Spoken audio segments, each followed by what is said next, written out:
So this is my finished sampler piece, and this is the one I did with the variegated threads that had the extra fabric around the outside. So I've removed that, I've pressed it really well. If it needs a little tweaking, I just kind of pull it this way or that way to really square it up. And then this is when I really like the Pilot friction pen, again, is when I need to trim something and I need to get it precise. So what I do is I'll use my measuring tool and my pen, and then I can kind of see, okay, that's 3/8 from that end, 3/8 from this end, draw a line, and do my cutting marks. And then step back, look at it, try it. If it's not right, press it, those lines disappear, and I can try over again. So now I'm going to go ahead and cut this piece to 8 by 10, which, yes, that is the size of my frame. But we're going to use a spray adhesive, so it's going to work just fine. And actually the spray adhesive really will help too with if we need to, fudge and pull it this way or that way, just to keep it nice and square. So let me make sure I've got this all nice and square here. That looks good. Let's see. Okay. This is always the scariest part. I've only miscut one time, and that was enough. No need to do that again. Now I'm going to make sure I'm squared up on the bottom and the side. If it's not, maybe I'll tug it a little bit, because I know I want the same distance between the stitches and the edge.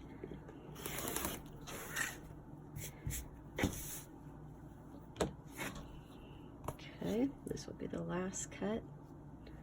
We just want to make sure it's nice and square. And it's really not, it's a little off, but we're going to kind of make it work there, I think. There's a little fudge room.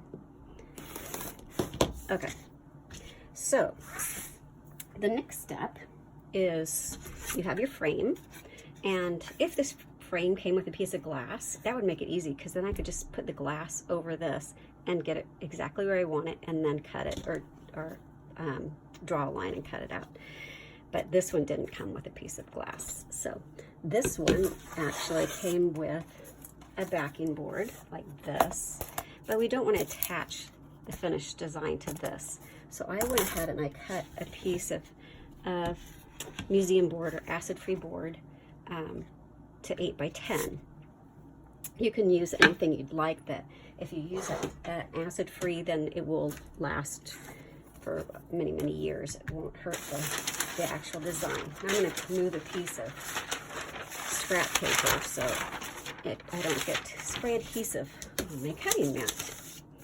So the other thing I've done is cut a piece of batting that's a little bit bigger than the 8 by 10.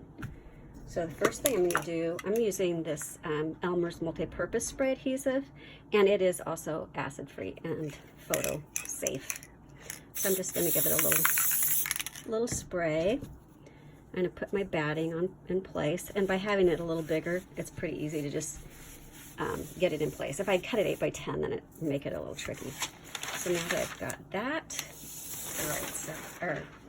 attached to that, then all I have to do is take my rotary cutter and trim this to size.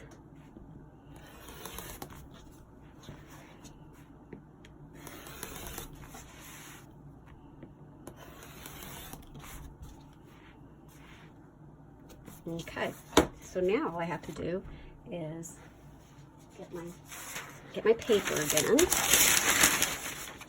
protective paper. And now I'm going to spray it again.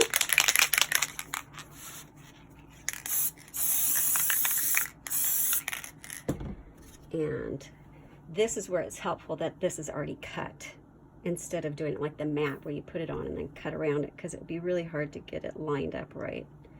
Since this is already cut, it's much easier to do. The nice thing is, if I put this in the frame and it doesn't look right, I can still just peel it off and move it around so it's in the right position.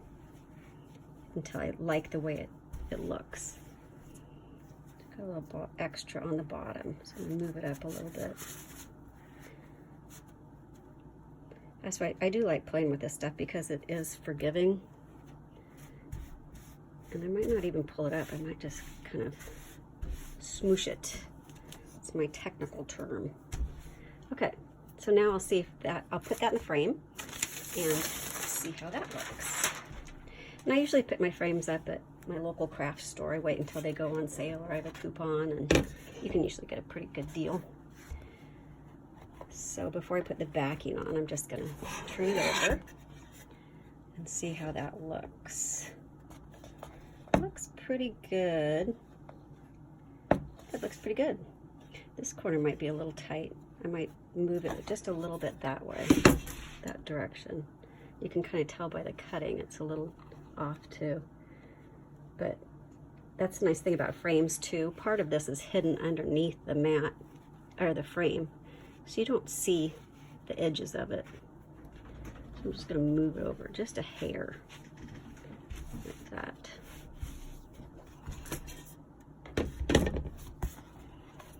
I'll try it again. That's a little better. I like that. Okay. So now I can put the backing in.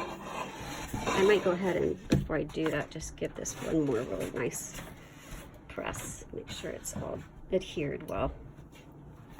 Slip it in the frame. Put my backing board on there.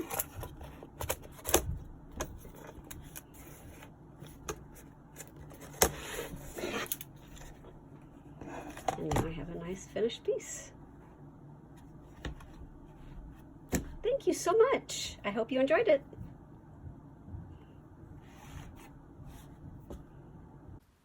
Thank you so much for watching this tutorial.